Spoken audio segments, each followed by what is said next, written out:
اس لیے کہ اس نے تھیٹر کے وہ لطیفے، وہ چٹکلے جن کی جگہ تھیٹر تھا، جن کی جگہ سرکس تھا، وہاں سے اٹھا کر ایک مقدس منصب جو قرآن کا، حدیث کا، دین کا منصب تھا، جہاں سے دین بیان ہونا تھا، اس عظیم منصب پر رکھنے کی وجہ سے، اس عظیم جگہ پر رکھنے کی وجہ سے یہ شخص عالم نہیں کہلائے گا، بلکہ یہ شخص جاہل کہلائے گا۔ الحمد للہ رب العالمین والصلاة والسلام علی سید الانبیاء والمرسلین، بسم اللہ الرحمن الرحیم۔ کہ دنیا کی ہر شے کے لیے ایک خاص جگہ ہوتی ہے، ایک خاص محل ہوتا ہے۔ اس شے کو اس کی اپنی جگہ پر، اپنے محل پر رکھنا یہ لازمی ضروری ہوتا ہے۔ اگر اس شے کو اس کی اپنی جگہ پر، اپنے محل پر نہ رکھا جائے، اس کی جگہ اس کے محل سے ہٹا کر دوسری جگہ، دوسرے محل پر رکھ لیا جائے، تو یہ جہالت ہوتی ہے، یہ گٹھیا پن ہوتا ہے، یہ بد اخلاقی ہوتی ہے، یہ غلط عمل ہوتا ہے۔ مثال کے طور پر امامہ ہے، اس کی جگہ، اس کا محل سر ہے۔ جوتا ہے، اس کا محل، اس کی جگہ پاؤں ہے۔ اگر کوئی شخص امامے کو پاؤں کی جگہ اور جوتوں کو سر کے اوپر رکھ لیتا ہے، تو اس انسان کو کیا کہیں گے؟ جاہل کہیں گے، گٹھیا کہیں گے۔ اس کا یہ عمل جہالت ہوگا، گٹھیا پن ہوگا، بد اخلاقی ہوگی، بد کرداری ہوگی، غلط عمل ہوگا۔ تو ناظرین کرام، یاد رہے، قرآن، سنت، دین کے احکامات، دین کا پیغام، اس کی جو جگہ ہے، اس کا جو محل ہے، وہ منبر و محراب ہے، منصب خطابت ہے، منصب امامت ہے۔ لہذا اس منصب سے صرف قرآن بیان ہوگا، حدیث بیان ہوگی، اللہ اس کے رسول کی باتیں ہوں گی۔ تو ناظرین کرام، اگر کوئی شخص قرآن و سنت کا جو محل ہے، قرآن و سنت کی جو جگہ ہے، یہاں قرآن و سنت کے بجائے کوئی اور چیز رکھ لیتا ہے، لطیفوں اور چٹکلوں کی جو جگہ ہے، جو محل ہے، وہ تھیٹر ہوتا ہے، وہ سرکس کے میلے ہوتے ہیں، تو کوئی شخص ان لطیفوں کو، ان چٹکلوں کو ان کی جگہ سے ہٹا کر منبر و محراب کے اوپر رکھ لیتا ہے، منصب امامت پر رکھ لیتا ہے، منصب خطابت پر رکھ لیتا ہے، تو اس شخص کو عالم نہیں کہا جائے گا، اس شخص کو فاضل نہیں کہا جائے گا، وہ انتہا درجے کا جاہل انسان ہے، انتہا درجے کا گٹھیا انسان ہے۔ اس لیے کہ اس نے تھیٹر کے وہ لطیفے، وہ چٹکلے جن کی جگہ تھیٹر تھا، جن کی جگہ سرکس تھا، وہاں سے اٹھا کر ایک مقدس منصب جو قرآن کا، حدیث کا، دین کا منصب تھا، جہاں سے دین بیان ہونا تھا، اس عظیم منصب پر رکھنے کی وجہ سے، اس عظیم جگہ پر رکھنے کی وجہ سے یہ شخص عالم نہیں کہلائے گا، بلکہ یہ شخص جاہل کہلائے گا۔ اس کی مثال یہی ہے، امامہ ہے، اس کا محل، اس کی جگہ سر ہے، اگر اٹھا کر پاؤں کے نیچے رکھ لیں گے تو وہ شخص کیا ہوگا؟ جاہل ہوگا۔ اسی طرح لطیفوں، چٹکلوں، اس کی جگہ غلیظ جگہیں ہیں، گندی جگہیں ہیں، اگر وہ ان گندی جگہوں سے اٹھا کر لطیفے عظیم منصب کے اوپر رکھے گا، تو اس کو تو ہم عالم نہیں کہیں گے، اس کو جاہل کہیں گے۔ تو ناظرین کرام، بتانے کا مقصد کیا ہے؟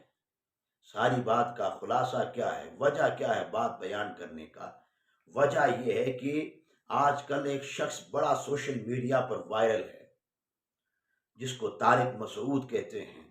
ناظرین کرام، اس شخص کی وجہ شہرت علم نہیں ہے، اس شخص کی وجہ شہرت تقوی نہیں ہے، اس شخص کی شہرت دین کا فہم نہیں ہے، دین کی تبلیغ نہیں ہے، اس شخص کی وجہ شہرت چٹکلے سنانا ہے، اس شخص کی وجہ شہرت لطیفے سنانا ہے، عظیم منصب پر بیٹھ کر لطیفے اور چٹکلے سنا کر اللہ کے گھر میں لوگوں کو ہنسانا ہے۔ یہی وجہ ہے کہ آپ اس کے خطابات اٹھا کر دیکھیں، سینکڑوں خطابات اٹھا کر دیکھیں، تو ان تمام خطابوں کو آپ سنیں گے تو نتیجہ یہ نکلے گا قرآن و سنت کی بات کم اور لطیفوں اور چٹکلوں کی باتیں زیادہ آپ کو ملیں گی۔ یہ شخص کوئی عالم دین نہیں ہے، عظیم منصب پر بیٹھ کر یہ 4 شادیوں کی آڑ میں یہ معاشرے میں جنسی ہیجان پیدا کر رہا ہے۔ اگر تجھے اتنا شوق ہے چٹکلے سنانے کا، لطیفے سنانے کا، تو جاؤ کسی تھیٹر کے اوپر، جاؤ کسی سرکس کے میلے کے اوپر، یہاں کیا لینے آئے ہو؟ یہ تمہارا کام نہیں، یہ تمہارا منصب نہیں ہے۔ اور ناظرین کرام، یہ وہ شخص ہے ہر بات کے اوپر یہ بدعت بدعت کی رٹ لگاتے پھرتا ہے، یہ چیز بدعت ہے، یہ چیز بدعت ہے۔ ناظرین کرام، میں یہ کہتا ہوں سب سے بڑا بدعتی یہ ہے، سب سے بڑا بدعتی یہ ہے، سب سے بڑا بدعت کو پرموٹ کرنے والا یہ ہے، اس لیے کہ یہ جو اس کا انداز خطابت ہے، انداز بیان ہے، ایسا انداز خطابت، انداز بیان امام الانبیاء صلی اللہ علیہ وسلم کا قطعا نہیں تھا۔ امام الانبیاء صلی اللہ علیہ وسلم کا مبارک انداز کیا تھا؟ آقا علیہ الصلوۃ والسلام کا مبارک انداز انتہا درجے کا سنجیدہ ہوا کرتا تھا۔ تاجدار کائنات جب واز فرماتے تھے، امام الانبیاء صلی اللہ علیہ وسلم جب اپنے صحابہ کی تربیت فرماتے تھے تو وہاں سے ہنسی مذاق کی آوازیں نہیں آتی تھیں، وہاں تالیاں نہیں بجتی تھیں، بلکہ ہوتا کیا تھا؟ جب امام الانبیاء صلی اللہ علیہ وسلم خطبہ ارشاد فرماتے، آقا واز فرماتے، تو صورتحال یہ ہوتی، کیفیت یہ ہوتی۔ حضرت ارباد بن ساریہ بیان کرتے ہیں، ایک موقع پر امام الانبیاء صلی اللہ علیہ وسلم نے ہمیں نماز فجر پڑھا لی اور اس کے بعد ہماری طرف متوجہ ہوئے، اور آقا علیہ الصلوۃ والسلام نے ایسا واز فرمایا کہ جس کی وجہ سے دل دہلنے لگے، آنکھوں سے آنسو رواں ہو گئے۔ آقا علیہ الصلوۃ والسلام کے واز کی کیفیت کیا تھی؟ جب واز کرتے تھے تو اصحاب رسول کے دل کانپنے لگ جاتے تھے خوف الہی سے، اللہ کے خوف سے، اللہ کے قہر، اللہ کے غضب کے تصور سے، اللہ کی محبت سے ان کی آنکھوں سے آنسو رواں ہو جاتے تھے۔ آقا علیہ الصلوۃ والسلام کے خطبہ، آقا علیہ الصلوۃ والسلام کا واز ایسا ہوا کرتا تھا۔ یہ جو تو چٹکلے سناتا ہے، یہ سب سے بڑا بدعتی تو ہے، اور تو ایک مصلح بن کر ابھرنا چاہتا ہے۔ اللہ رب العزت نے قرآن میں فرمایا، خطابت کا اصول فرمایا کہ ادعو الی سبیل ربک بالحکمت والموعظۃ الحسنہ وجادلہم باللتی ہی احسن۔ فرمایا کہ اے رسول معظم، آپ اپنے رب کی راہ کی طرف حکمت، عمدہ نصیحت کے ساتھ بلائیے، اور ان سے بحث بھی اگر کرنی پڑی، بحث بھی کریں تو ایسے انداز سے کیجئے جو نہایت حسین انداز ہو۔ قرآن کے اندر اللہ نے فرمایا کہ واز کیا ہے؟ وہ حکمت پر ہو اور عمدہ نصیحت پر ہو۔ قرآن نے کبھی یہ نہیں کہا کہ لطیفوں کی بنیاد پر ہو۔ اور ایک اور بات عرض کرتا چلوں، لطیفے سنانا تاکہ لوگ ہنسیں، اس کی کتنی بڑی وعید اور کتنا بڑا گناہ ہے۔